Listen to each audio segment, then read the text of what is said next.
स्वागत है आपके अपने YouTube चैनल पर। साथियों, बीपीएससी टीआरई 3.0 का जो आपका पीआरटी का और 6 to 8 का रिजल्ट जारी किया गया है, जिसमें आपने देखा होगा कि बीपीएससी टीआरई 3.0 में अगर बात करें पीआरटी और 6 to 8 का जो रिजल्ट जारी किया गया, उसमें महिला और पुरुष की कट ऑफ एक समान हो गई है। यानी कहने का मतलब ये है कि दोनों की एक समान हो गई है, तो इसका मतलब ये हुआ कि महिलाओं को आरक्षण का लाभ देखने को नहीं मिल रहा है। यानी कि कट ऑफ एक समान रहने का क्या मतलब है। और देखिए, बहुत सारे कैंडिडेट के कमेंट्स ये भी आ रहे हैं कि हमारा जो है कट ऑफ से ऊपर नंबर होते हुए भी उनका सिलेक्शन क्यों नहीं हुआ, तो उसको लेकर के भी बात करेंगे। यानी कि कट ऑफ से अधिक नंबर होने पर भी सिलेक्शन नहीं हुआ है। कितने बहुत सारे कैंडिडेट ऐसे हैं, अगर बात करें पीआरटी और 6 to 8 में कितने नंबर पर सिलेक्शन हुआ है उसको लेकर के बात करेंगे। और देखिए, जितने भी कैंडिडेट यहाँ पे सिलेक्ट हो गए हैं और वो डॉक्यूमेंट वेरिफिकेशन के लिए काउंसलिंग डेट को लेकर के भी हम लोग बात करने वाले हैं। तो अपडेट आपको कई सारे मिलने वाले वीडियो में। चलिए एक बार पहले हम लोग देखते हैं कि कितने कैंडिडेट का यहाँ पे चयन किया गया है और जो है कट ऑफ से अधिक नंबर होने के बाद भी, और जो डेट ऑफ बर्थ वाला मैटर है और जो पार्ट 1 और पार्ट 2 है उसको लेकर के भी हम लोग बात करेंगे, क्योंकि कई सारे कमेंट्स आ रहे हैं उसको लेकर के। स्क्रीन पे आप देख पा रहे हैं कि छठी से 8वीं कक्षा का विवरण और 1 से 5वीं कक्षा का विवरण, यानी कि 1 to 5 की अगर बात करें या 6 to 8 की बात करें, दोनों का यहाँ पे डाटा दे दिया गया है। और अगर देखेंगे आप, सबसे पहले हम लोग 6 to 8 की बात कर लेते हैं, जिसमें आप देख पा रहे हैं गणित एवं विज्ञान यानी कि मैथ और साइंस में अगर बात करें, यहाँ पे आपकी जो टोटल उपस्थिति देखिए 58,544 कैंडिडेट यहाँ पे उपस्थिति थी।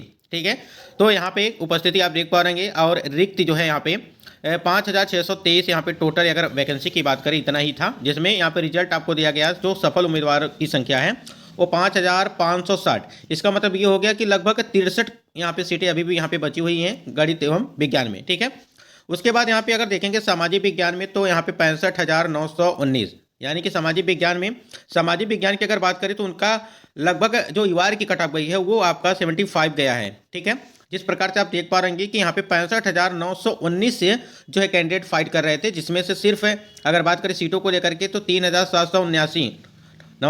ठीक है, तो यहाँ पे 3789 यहाँ पे, और यहाँ पे रिजल्ट आपका 100% रिजल्ट यहाँ पे दिया गया है। हिंदी में देखेंगे अगर तो आप एक यहाँ पे देखिए 17,716 कैंडिडेट यहाँ पे हैं। उसके बाद यहाँ पे आपकी सीटें जो थी वो 2813 सीटें थी। ठीक है, 2813 सीटों में सिर्फ 2,799 यहाँ पे रिजल्ट दिया गया है, और इसमें भी आपकी जो है 14 सीटें अभी भी यहाँ पे बची हुई हैं। ठीक है, उसके बाद इंग्लिश में देखेंगे आप तो 11,098 आपका जो यहाँ पे उपस्थिति दर्ज कराई गई थी, और यहाँ पे 3494 सीटें अगर इंग्लिश की बात करें। ठीक है, इंग्लिश की बात करें, और इंग्लिश में आपकी वार कैटेगरी की 71 के आसपास आपकी कट ऑफ गई है। ठीक है, उसके बाद यहाँ पे 3494 सीटें यानी कि रिक्तियाँ थी, और 2873 सीटें यहाँ पे आपकी जो है दी गई थी। अगर इंग्लिश की हम लोग बात करें तो इंग्लिश में भी अगर देखेंगे तो आपकी इंग्लिश में 2873 सीटों में से सिर्फ यहाँ पे 621 सीटें आपकी अभी भी बची हुई हैं। अगर हम लोग यहाँ पे इंग्लिश की बात करें तो इस पर भी आपका रिजल्ट आना चाहिए था, जिनका भी जैसे कट ऑफ से अधिक नंबर होने के बाद भी उनका सिलेक्शन नहीं हो पाया। बहुत सारे कैंडिडेट का डेट ऑफ बर्थ की वजह से सिलेक्शन नहीं हो पाया। ठीक है, और जो यहाँ पे पार्ट 1 और पार्ट 2 करके था उसको भी हम आपको अभी बताने वाले हैं, वीडियो पर बने रहिएगा। देखिए, संस्कृत की बात करें यहाँ पे तो 3,082 कैंडिडेट यहाँ पे उपस्थिति थी, जिसमें 1,826 सीटें आपकी यहाँ पे दर्ज थी। ठीक है, यानी कि रिक्तियाँ थी पहले से, जिसमें से 941 सीटें यहाँ पे आपकी दी गई हैं। यानी कि आपका रिजल्ट दिया गया है, सफल उम्मीदवारों का रिजल्ट यहाँ पे आया है, और इसमें आप देखेंगे तो लगभग 885 सीटें अभी भी यहाँ पे बची हुई हैं अगर संस्कृत की बात करें। अब देखिए, जो भी संस्कृत वाले कैंडिडेट हैं अगर उनका चयन नहीं हुआ है तो कहीं ना कहीं आयोग की लापरवाही मानी जाएगी, क्योंकि इतनी सीटें खाली हैं। 885 सीटें अभी भी आपकी खाली हैं। ठीक है, 885 सीटें हैं, लेकिन आप देख पा रहेंगे 3,082 कैंडिडेट यहाँ पे उपस्थिति थी। फिलहाल यहाँ पे अगर यहाँ पे जब सीटें आपकी खाली हैं तो कट ऑफ को भी कम कर देना चाहिए था, जिससे किसी प्रत्येक कैंडिडेट का यहाँ पे सिलेक्शन हो गया होता। सिर्फ यहाँ पे अगर देखा जाए सिर्फ 941 कैंडिडेट का यहाँ पे चयन किया गया है, तो यहाँ पे जो सीटें हैं वो 885 सीटें अभी भी यहाँ पे बची हुई हैं। उर्दू में अगर देखेंगे इसी प्रकार से, तो उर्दू वाला जो कैंडिडेट हैं 3364, ठीक है, और 1428 सीटें आपकी यानी कि रिक्तियाँ, जिसमें से सिर्फ रिजल्ट दिया गया 1027। तो यानी कि इसमें भी लगभग 401 सीटें अभी भी यहाँ पे बची हुई हैं। तो 401 सीटें बची हुई हैं, तो इस पर भी विचार करना चाहिए आयोग को। और सबसे ज़्यादा अगर सीटों की लेकर के बात करें तो संस्कृत सब्जेक्ट में यहाँ पे आपकी सीटें बची हुई हैं। तो यहाँ पे अगर देखेंगे आप, जो आपकी कुल उपस्थिति 1,59,723 और 18,973 आपकी टोटल वैकेंसी।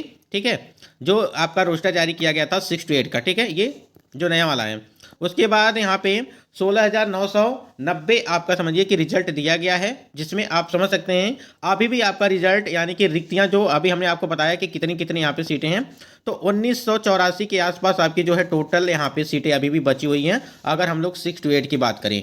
ठीक है, इसी प्रकार अगर हम लोग पीआरटी को लेकर के बात करें तो जो भी कैंडिडेट पीआरटी वाले हैं थोड़ा सा यहाँ पे ध्यान देंगे, और पीआरटी वाले कैंडिडेट के साथ क्या हुआ है वो समझिए। देखिए, सामान्य विषय में अगर देखेंगे आप, शिक्षा विभाग की तरफ से जो आपका यहाँ पे जारी किया गया था, पीआरटी वाले कैंडिडेट के साथ धोखा हो गया है अगर देखा जाए तो सामान्य विषय में, क्योंकि 1,09,035 सीटें आपकी थी यानी कि उपस्थिति थी परीक्षा में, और यहाँ पे रिक्तियाँ जो थी वो 19,842, जिसमें से सफल उम्मीदवारों की संख्या है सिर्फ 18,641। तो इसमें 1200 अभी भी सीटें आपकी खाली हैं, 1201 सीटें अभी भी खाली हैं, यानी कि सामान्य विषय की बात करें तो पीआरटी वाले जितने भी कैंडिडेट अगर सामान्य विषय को लेकर के बात करें, जिनका भी कट ऑफ से अधिक नंबर है, ठीक है, वो लगे रहें, उनका भी मौका मिल सकता है। क्योंकि देखिए इतनी सीटें आखिर खाली हैं, तो सीटें जब खाली हैं तो उस पर रिजल्ट भी आना चाहिए।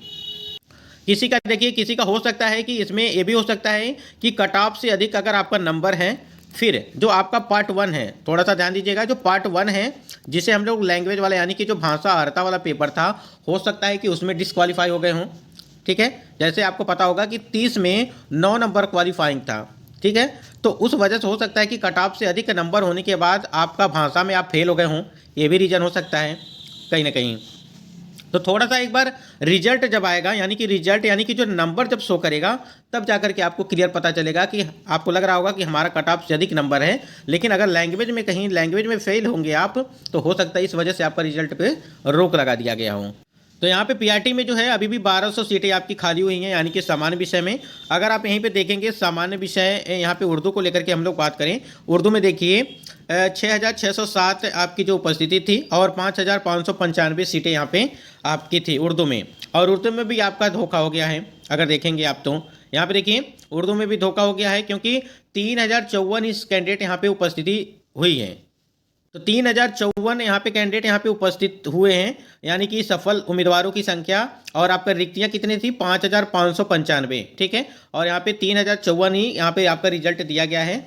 अभी भी इसमें उर्दू में अगर देखा जाए तो 2,541 सीटें आपकी अभी भी यहाँ पे बची हुई हैं। तो सीटें आखिर आप बचा करके क्या करेंगे? कम से कम जिन यहाँ पे आप कट ऑफ कम किए होते तो जो भी उर्दू वाले कैंडिडेट रहे होते उनका सिलेक्शन हो गया होता, क्योंकि देखिए उपस्थिति देखिए 6,607 कैंडिडेट थे। ठीक है, उसके बाद यहाँ पे बांग्ला को लेकर के थोड़ा सा बात करें तो बांग्ला में अगर देखेंगे आप, तो बांग्ला में 233 कैंडिडेट यहाँ पे परीक्षा में उपस्थित थे, जिसमें से सिर्फ 68 सीटें आपकी बांग्ला के लिए थी पीआरटी में, और 44 सीटों पर यहाँ पे रिजल्ट दिया गया। ठीक है, और इसमें भी आपकी सीटें यानी कि 24 सीटें आपकी यहाँ पर भी बची हुई हैं।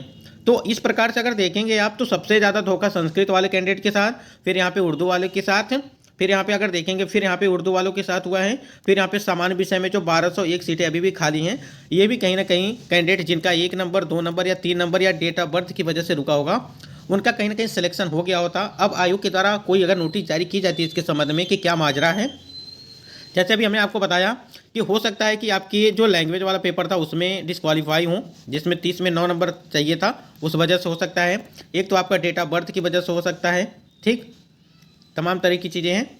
अब यहाँ पे देखिए कुछ कैंडिडेट का कमेंट्स ये आ रहा था कि जो यहाँ पे नंबर है, मतलब कि जो पार्ट 1 है और पार्ट 3 है, ठीक है, जैसे यहाँ पे देखिए ये हिंदी का है, ठीक है, यहाँ पे समझिएगा ये हिंदी का है, और इसमें आप समझ लीजिए कि जैसे आपका पार्ट 1 और पार्ट 2 और पार्ट 3 था, जैसे फर्स्ट, फिर यहाँ पे देखिए सेकेंड, फिर यहाँ पे थर्ड। जैसे हमने आपको पहले भी बताया था कि देखिए यहाँ पे फर्स्ट का मतलब ये होगा कि जो भाषा अर्हता जो 30 नंबर का था, ठीक है, यहाँ पे समझिए, जैसे भाषा अर्हता 30 का था, उसके बाद यहाँ पे 40 नंबर का आपका जो था वो आपका यहाँ पे जीके जीएस वाला था, और यहाँ पे जो आपका 80 था वो आपका विषय से था, यानी कि सब्जेक्ट था। ठीक है, समझिए बात को। अब यहाँ पे क्या था कि जो यहाँ पे भाषा अर्हता की जो क्वालिफाइंग पेपर था आपका 30 नंबर का, ये भी हमको लगता है कि यहाँ पे रखा गया है, क्योंकि यहाँ पे देखिए पार्ट 1 यहाँ पे लिखा गया है, यानी कि भाषा अर्हता के नंबर को भी यहाँ पे उस प्रकार से ऐड किया गया है, जोड़ा गया है, देखा गया है, यानी कि भाषा अर्हता आपका लागू है। ठीक, उसके बाद यहाँ पे देखिए ये जो आपका सेकंड पार्ट है, यानी कि 40 वाला है, ठीक, ये 40 वाला ये देखा गया है। उसके बाद यहाँ पे 80 नंबर वाला जो है, ठीक है, ये पार्ट 3 जो आपका है ये 80 नंबर यानी कि जो सब्जेक्ट वाला है ये यहाँ पे लिया गया है। ठीक, यानी कि यहाँ पे देखा बताया जा रहा है कि आपका 68 नंबर यानी कि इसमें है, थर्ड पार्ट में, और जो 24 है आपका वो लैंग्वेज वाले में है। इस प्रकार से चीज़ें ले गई हैं। लेकिन आप इसको जब जोड़ेंगे तो यहाँ पे लगभग 92 आपका आएगा, ठीक है। यानी कि इन दोनों को जब जोड़ेंगे तो 92 आएगा, और कट ऑफ आपकी कितनी गई है, यहाँ पे 90 गई है। यानी कि कट ऑफ मार्क्स दिया गया है यूआर कैटेगरी का, वो 90 मार्क्स दिया गया है। तो सिर्फ आपको बताना ये था कि जो ये आप देख पा रहे हैं पार्ट 1 और पार्ट 3, ठीक है, ये आपका वही है। यानी कि देखिए यहाँ पे लैंग्वेज वाला है, भाषा आ रहा था, और यहाँ पे जो थर्ड पार्ट है यहाँ पे रखा गया है। अब कुछ कैंडिडेट का यहाँ पे कमेंट्स है कि डेट ऑफ बर्थ का जो कट ऑफ है, ठीक है, तो यहाँ पे क्या होगा, सिलेक्शन कैसे यहाँ पे हुआ है। देखिए 3/3/1998 से लगा गया है यहाँ पे, ठीक है। यहाँ पे जो भी कट ऑफ बनी हुई है वो यहाँ पे डेट ऑफ बर्थ देखिए 1998 रखी गई है। इसी प्रकार आप अनरिजर्व कैटेगरी फीमेल में देखेंगे तो साथ साथ यहाँ पे 1995। अब ये देखिए जो आपका है टाइप ब्रेकर के अनुसार अगर चीज़ें होंगी, यानी कि टाइप होने पर जो है डेट ऑफ बर्थ होता है, पार्ट 1 पार्ट 3 और जो आपका सेकंड है उसको यहाँ पे चीज़ें ली जाती हैं। बाकी यहाँ पे पार्ट 1 पार्ट 3 आप समझ गए होंगी कि क्या नंबर है, कहाँ से नंबर जोड़ा गया है। तो जिन कैंडिडेट का यहाँ पे अगर बात करें जो कट ऑफ से अधिक नंबर होने के बाद भी सिलेक्शन नहीं हुआ है, तो एक बार आप रुक जाइए, रिजल्ट जो आपका नंबर है, ठीक है, वो आने दीजिए। यानी कि नंबर आप जब तक नहीं देखेंगे कि आपका कितना नंबर है और लैंग्वेज में आपका कितना नंबर है, ठीक है, क्योंकि लैंग्वेज में अगर 30 में 9 नंबर नहीं होगा तो वो कैंडिडेट डिस्क्वालीफाई होंगे, ठीक है। और ये चीज़ को आपको देखना पड़ेगा, ठीक है। और बहुत सारे कैंडिडेट का ऐसा भी ये भी हो सकता है कि नंबर मतलब कि समान, देखिए नंबर समान है, यानी कि 70 अगर कट ऑफ गई है, ठीक है, दोनों कैंडिडेट का, तो हो सकता है कि डेट ऑफ बर्थ की वजह से हो गया हो, ठीक है, या पार्ट 1 पार्ट 3 की वजह से, जैसे यहाँ पे दिया गया है पार्ट 1 पार्ट 3 को, यानी कि टाई ब्रेकर के अनुसार, ठीक है, टाई ब्रेकर के अनुसार हो सकता है चयन किया गया हो। ये सारी चीज़ें हो सकती हैं, थोड़ा सा वेट करिए। बाकी लैंग्वेज वाला जो मैटर है, जो हम आपको बता रहे थे कि लैंग्वेज वाला है, उस हिसाब से हमको लगता है कि आपका सिलेक्शन यहाँ पे नहीं हो पाया है। अगर किसी भी 1 या 2 नंबर से अगर रुका होगा, या जिनका भी बराबर होगा कट ऑफ।